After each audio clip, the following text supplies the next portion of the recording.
Alright, I'm back again with another video. This time I thought I'd do another one of these games to play recommendation videos.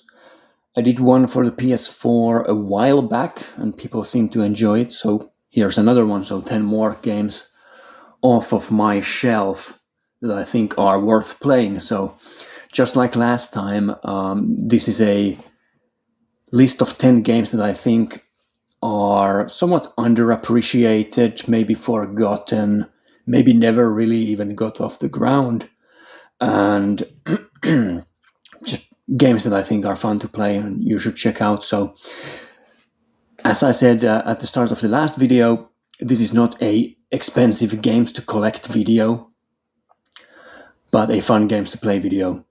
Some people didn't seem to get it, but hopefully you'll get it this time. To start off, last time I opened with a multiplayer game, which I think was Chariot.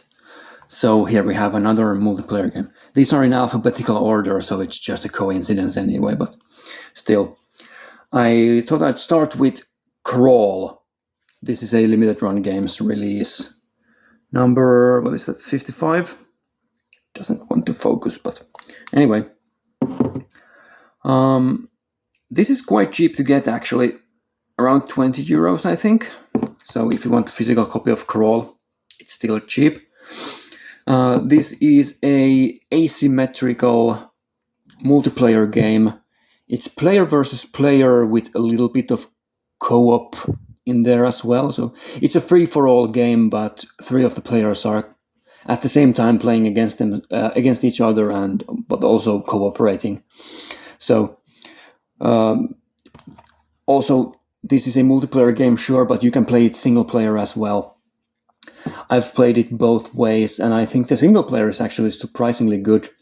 The other players, the opponents of yours, are controlled by bots in that case, and the AI is surprisingly good. Almost impossible at times to tell whether you're playing against humans or a computer. Which is quite interesting and an achievement of this game, I think. So if you want to play single player, you can do that as well. So the gameplay is, as I said, asymmetric. One player controls a human and the others control monsters. And as a human, you're trying to kill the monsters and level up and gain XP and that sort of thing. Get stronger. And as the monsters, you're trying to kill the human character, obviously.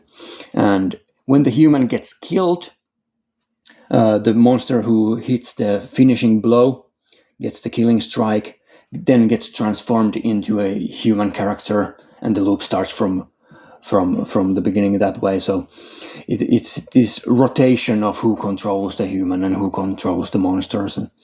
And the goal is to get stronger and get strong enough so that you can face the boss monster, which there are only 3 of. That is one of the weaknesses of this game. There are only 3 boss monsters. You can see there on the back, one of them, which is this 3-headed dragon thing. And when you face the boss monster, it's again asymmetric. So the 3 other players control parts of the boss. So in this case, the different heads that all have different abilities. So the boss monsters are quite difficult. They're really difficult and really tough to beat, but really fun to play against as well. And I think the gameplay loop in this game is the strength of it. It's really fast-paced, and you're constantly moving forward in each room. Like you go to these rooms, and then you're locked in the room as the human, and you have to kill everything in order to progress to the next room. And it does get quite tough and quite frantic the stronger the monsters get that you play against and so on. It gets really difficult for the human players, also really difficult for the monsters when the humans level up. So, yeah. I think this is a fantastic multiplayer game that for some reason didn't really get the recognition I think it deserves. So, starting off with Crawl. Next up, we got a single-player game, Dodgeball Academia. Again, I was trying to go for different genres and different types of games, so this is, again, something completely different from the last one.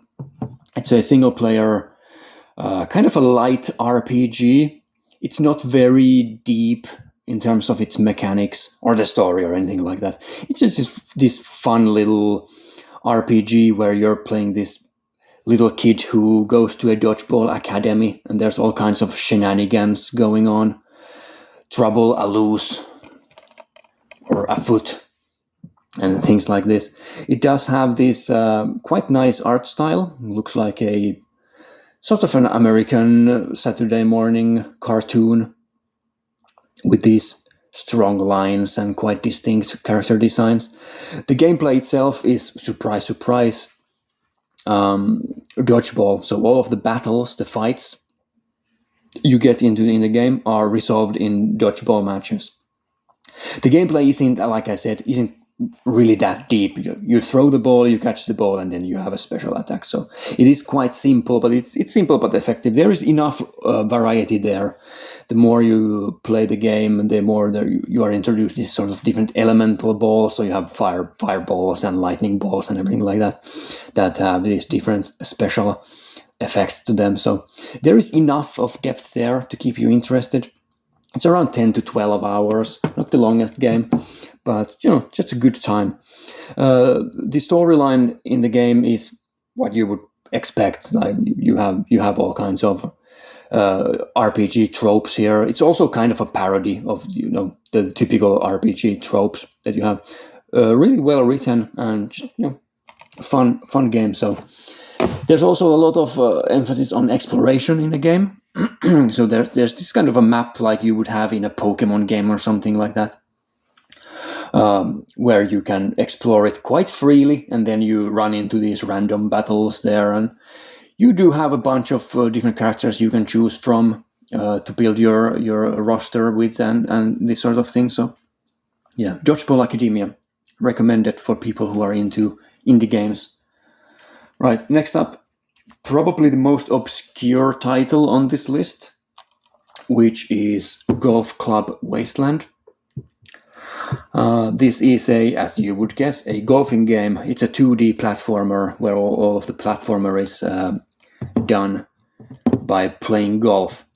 The reason why I picked this game specifically for this list, there are a bunch of these sort of golfing games that have come out in recent years. You have Golf Story and RPG Golf, and what else? There are other ones as well. There's one of the games is like a horror golfing game sort of thing. I can't remember the name of it. So a bunch of them. I picked this one because of the atmosphere. I think this game has quite an interesting atmosphere.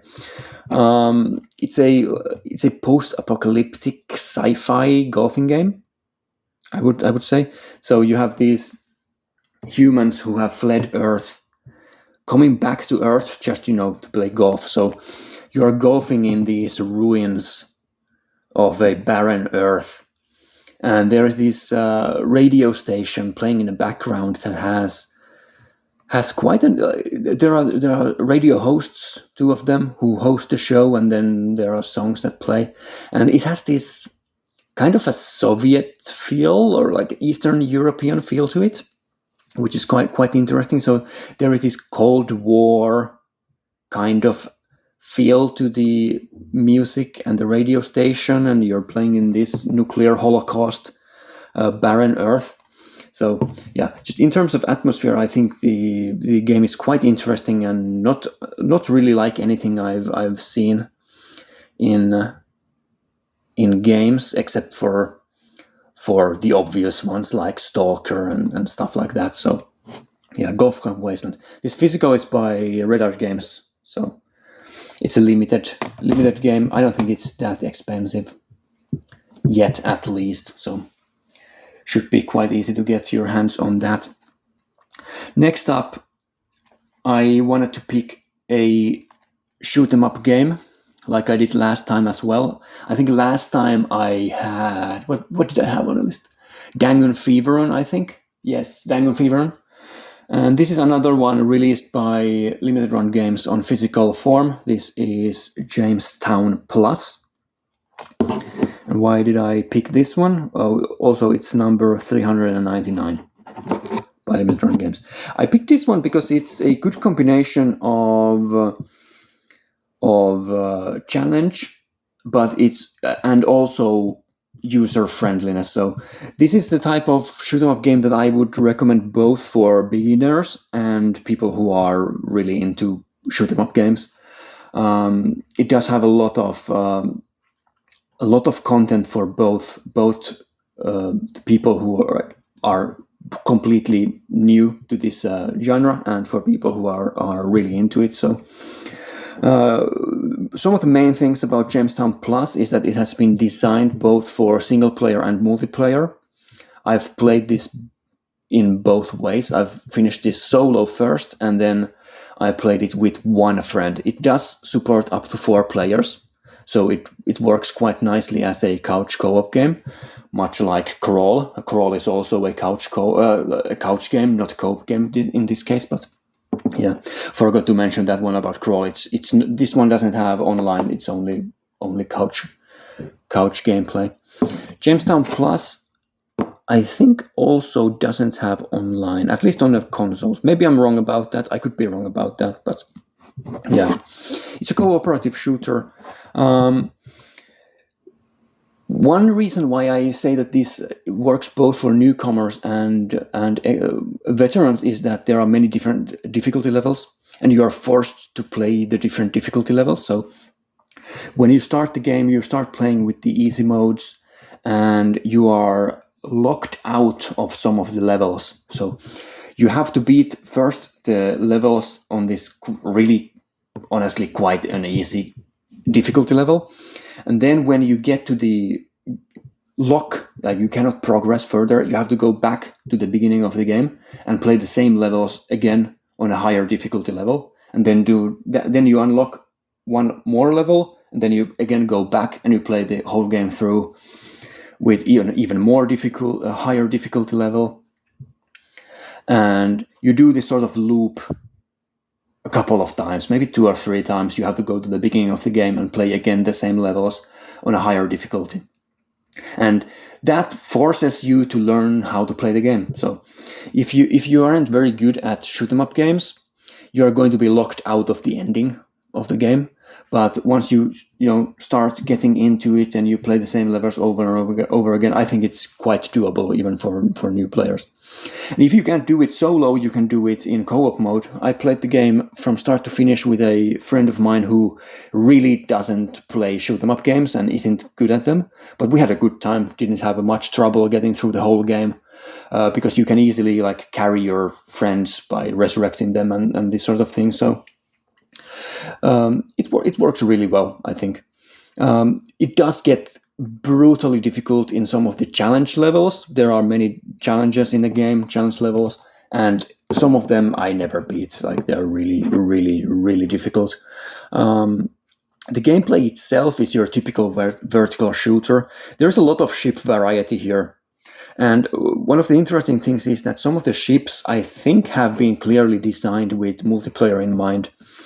I had a hard time playing solo with some of them. You have a ship that doesn't have a main fire mode really at all, but it only throws explosive barrels. And I found that almost impossible to use in single player mode. Maybe you could if you really learn how to play the levels and you pay a lot of attention to every little detail. Maybe you could do it properly, but I couldn't get into it. So yeah. Also, another thing to mention about Jamestown Plus is that the writing is exceptionally funny. I had a really good time with the storyline here.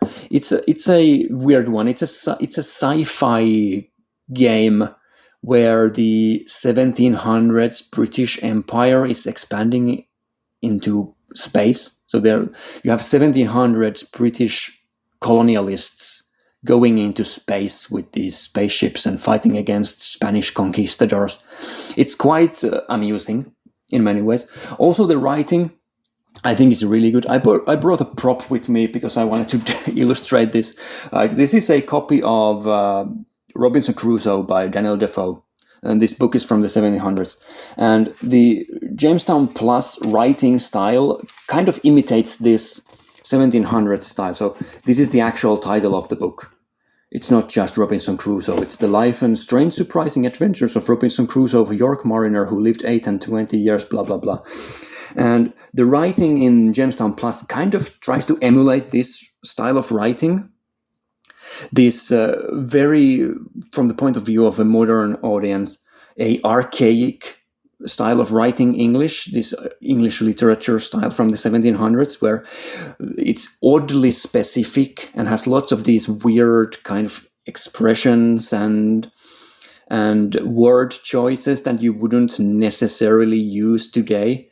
And it is quite amusing. I had a good time with the storyline of Jamestown Plus. It also has some real historical figures in it. Like the explorer John Smith, who is a complete maniac in Jamestown Plus. He's a really funny character. And so on. So if you know your British history, British literature, you can get a lot out of the writing in Jamestown Plus. All right, next up, moving on. Getting to the halfway point here.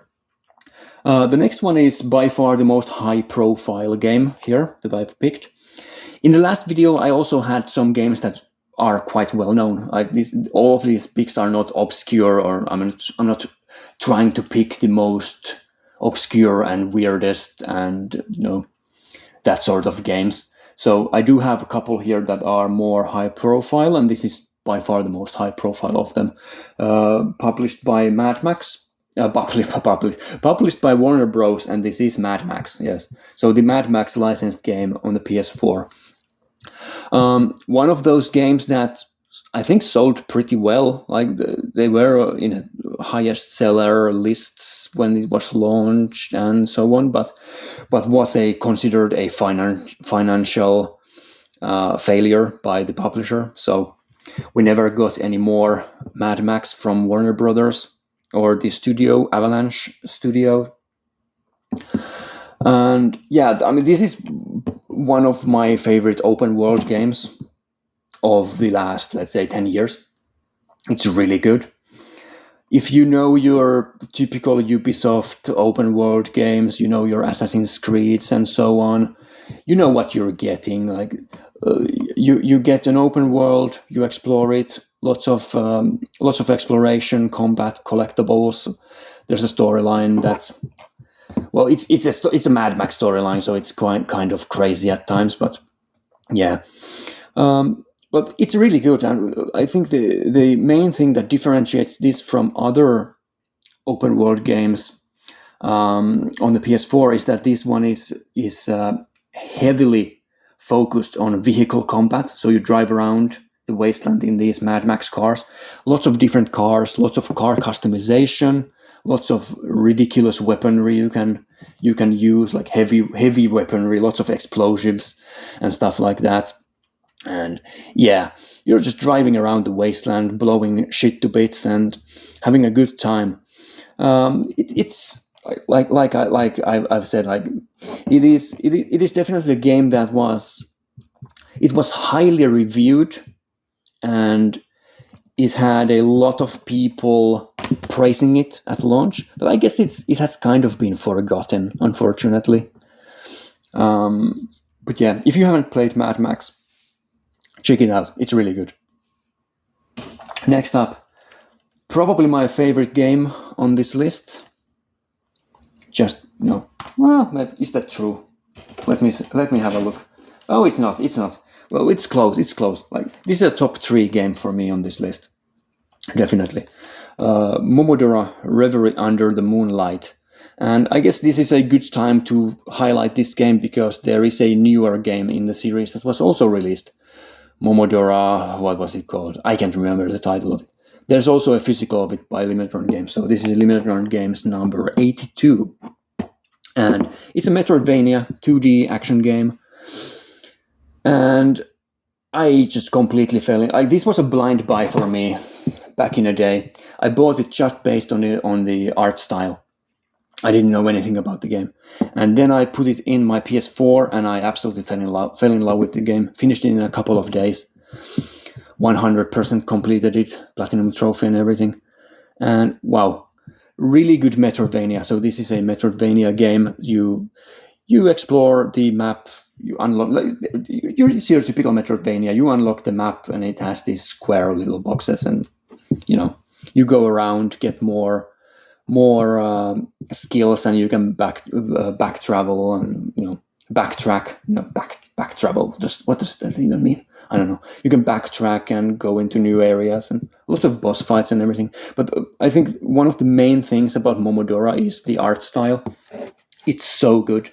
This sort of hand-drawn style, and then in the game, gorgeous pixel art.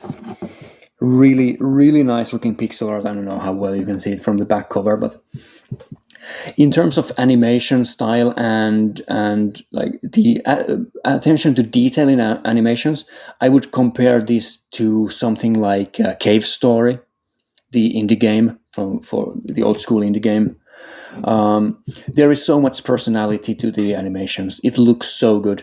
So your main weapon is this leaf, which is also kind of an interesting choice. You have this leaf weapon, and the way she hits enemies with the leaf is really satisfying. It looks so good, so smooth. All of the character designs are great, and yeah, it's just fantastic. The music is really good. The gameplay itself is quite difficult. This has been compared to Dark Souls quite a bit, and you can clearly see that it's somewhat inspired by the Souls-like games. You can see this, for example, when you hit these chimes as checkpoints, and then the world kind of resets. But yeah, Momodora isn't as punishing as Dark Souls, so there isn't, for example, a death. There isn't a penalty for dying. So you don't lose anything when you die. You don't drop your souls or anything like that. So you just start from the checkpoints. You have everything you had before. So if you're looking, if you are daunted by the comparisons to Dark Souls, don't be. I guess the main comparison to Dark Souls is how the game just feels. There's almost a similar feel to when you're in the original Dark Souls, walking in one of the early areas, Undead's Burg.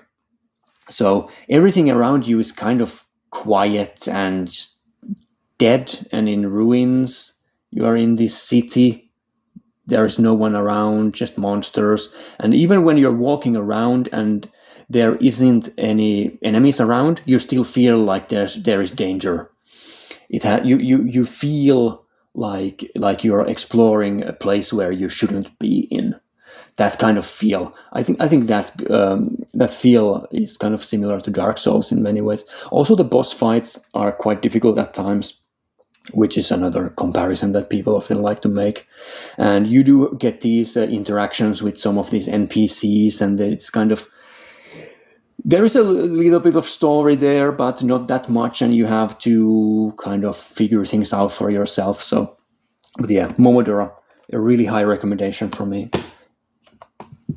An impressive Metroidvania game.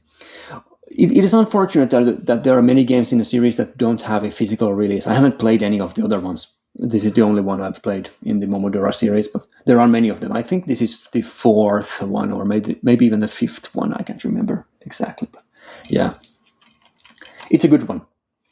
Next up, something completely different again. This is RiME, which is a puzzle exploration game. It is by Tegila Works, who made one of the games that I had in the last list. I think I had the Sexy Brutal in the last one, so this is by the same people. So a Spanish game. As you can tell from the visuals, there are some similarities here to, I would say, Shadow of the Colossus and also Journey, which are not the worst games to get compared to. It feels a little bit like Shadow of the Colossus in the sense that you are in this just massive land. It's not as big as in Dark Souls, but it's not as big of an area to explore as in Shadow of the Colossus. But it has the same feel, like you're in this desolate land where there are these ruins of some kind of an ancient civilization, some kind of a civilization that came before you. You don't really know who they were or where they went, what happened to them, but you can see like all around you landmarks and stuff like that from their time. And you go around solving puzzles, exploring the island. You can find all kinds of stuff. I don't want to spoil anything. There's also this cute fox character. So if you're into puzzle games, you're into well, the puzzles are quite easy. They aren't that difficult. I didn't have any problems with this game's puzzles. So it's a light puzzle game. If you're into light puzzle games, exploration games, just indie games that have a chill feel to them, chill atmosphere to them, games like walking simulators, that sort of thing. If you're into that sort of stuff, RiME is definitely a good one to check out. Right. Next up, this is my favorite game from this list, by far. This is also a criminally underrated game. I don't know why this game isn't bigger than it is. Sayonara Wild Hearts. What an absolutely fantastic game this is. And again, like Mad Max, one of those games that a lot of people talked about and still do talk about. If you go on YouTube, you can find a bunch of videos praising this game. But still, I don't know how well it sold. How well it sold. During sales, I think I've linked this game to at least 2 people. You know who you are. I know you're watching. But neither one of them bought the game. Like, it was for like €8. This is really cheap. You can get this game for close to nothing still. So if you're interested in rhythm games and just games that are kind of like doing their own thing, experimental games, if you're into that sort of thing, Sayonara Wild Hearts is so good. Lots of different genres here. It's at times kind of like a racing game. It's an infinite runner. It's a rhythm game. It's a precision like platformer at times. It has some moments in it that kind of remind me of bullet hell games. So many different genres here, and the basic gameplay loop is that you have these short chapters that all are a song, like a pop song. And they last from like under a minute to a couple of minutes, so they're quite short. And they all have a different kind of style of game in them that you play. And they are visually quite striking and quite different from one another. And you have this storyline that goes through all of them. So it's like a fever dream, like a neon fever dream odyssey in the form of a rhythm game pop album.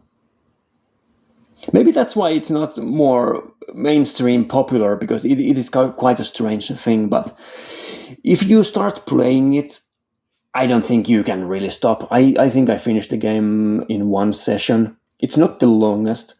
There are some trophies and challenges that are quite obscure, so you can put a couple of extra hours into it if you want to master the game and get all of the trophies and stuff like that. But yeah, and also in terms of the music, incredible. And I say this as someone who mostly listens to extreme metal and stuff like that. So I don't even like pop music really, but I thought the music in this game was absolutely phenomenal. So Sayonara Wild Hearts, one of the highest recommendations I can give to anyone who is really into video games and like takes video games seriously as an art form, not just entertainment. Yeah, that's a good one. Next up, we have probably the most financially successful game in the list. This is kind of a cheating. This is a trilogy. There are 3 games here, but if I had to pick one, like, just the first one. But yeah, Banner Saga Trilogy, a massive success back in the day. This was a Kickstarter game that got a huge amount of money. And well, they made 3 games with that money, so here we go. Banner Saga Trilogy. Also, this physical is really good. It also comes with a physical soundtrack CD and an art book. Lots of really nice looking art. And it also has a poster with some of the characters from the game. And here's the bottom side of it. And what is Banner Saga? It is a tactics game that's also many things. It's also a survival game. But the main gameplay is tactics. It's a tactics game. It's a tactics RPG. This tile-based combat and stuff like that. But Banner Saga is so freaking good. The music is by Austin Wintory, who also did Journey and many other games. I think he did The Pathless on the PS5. He even did Aliens Fireteam Elite, which is quite interesting. So the music is just incredible. World-class music. The Trilogy, I think, should be played from start to finish, like one game after the other, because there is a storyline that goes through all of them. And the storyline is epic. It's incredible. It's about the end of the world. You have this group of people, humans and other races. You can there are these massive guys with horns that are quite an interesting bunch. And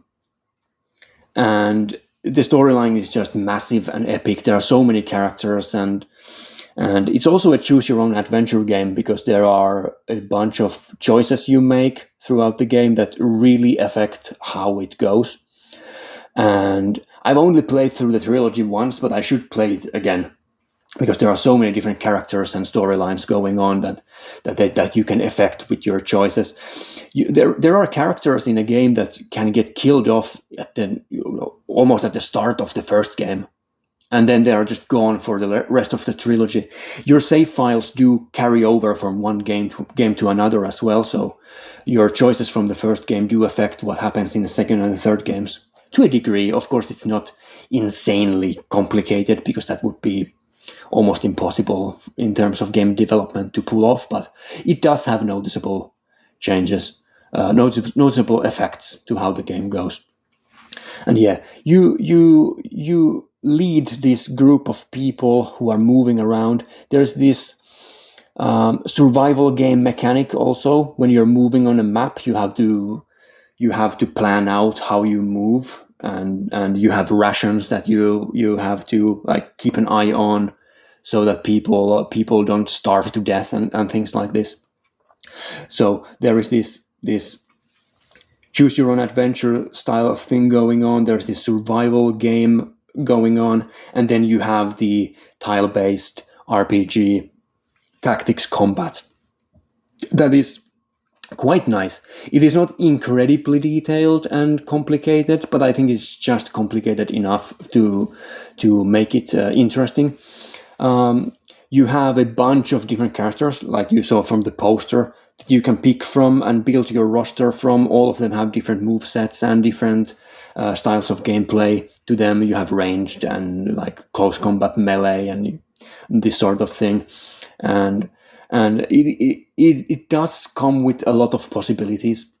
Also, like I said, some of the characters come in and out of your group, so you lose characters along the way, you gain new characters. You can lose characters, but you can also keep them in your group depending on your choices. So it does feel like, when you're playing the game, it does feel like you have an individualized experience, which is really nice. I like that a lot. You can completely fail at the game. Like, in terms of the storyline, there are many different endings to the game, and many different ways that you can just wreck yourself completely. And I did get to the end, and I don't think I get the best ending possible, but yeah, I did finish the game. It was really nice. The storyline, everything about it. So yeah, Banner Saga Trilogy. Check it out if you haven't. One of those games that I think like a lot of people talked about when it came out. It was very highly reviewed and made a lot of money, but something to highlight and to get people talking about once more. So yeah, right, on to the last one, and I'll quickly end with Yoku's Island Express. I think last time I had what did I have? I had Songbird Symphony in a game, which was this kind of weird, quirky platformer. This is another weird and quirky platformer. It's a Metroidvania. It doesn't look like one, but it is a Metroidvania, and it's not a kids game. It looks like a kids game, but it's really not. It's a pinball platformer. Really nice looking game, really good.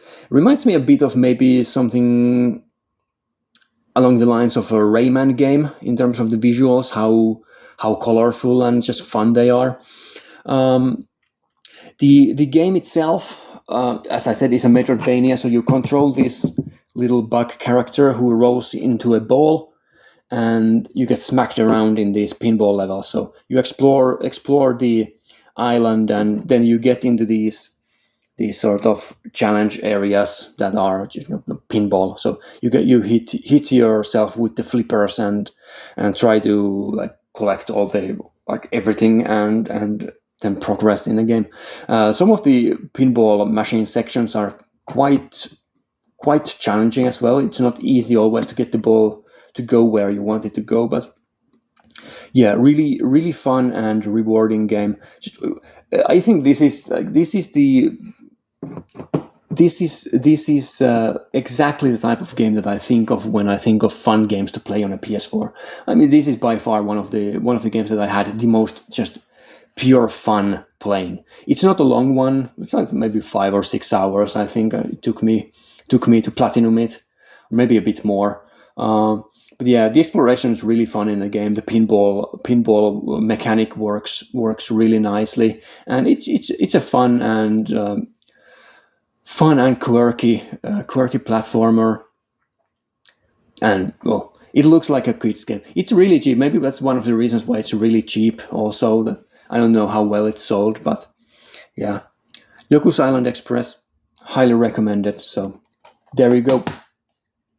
That's my 10 recommendations for you to play on a PS4. Hope you enjoyed it, and I'll see you again next time for something else. Bye.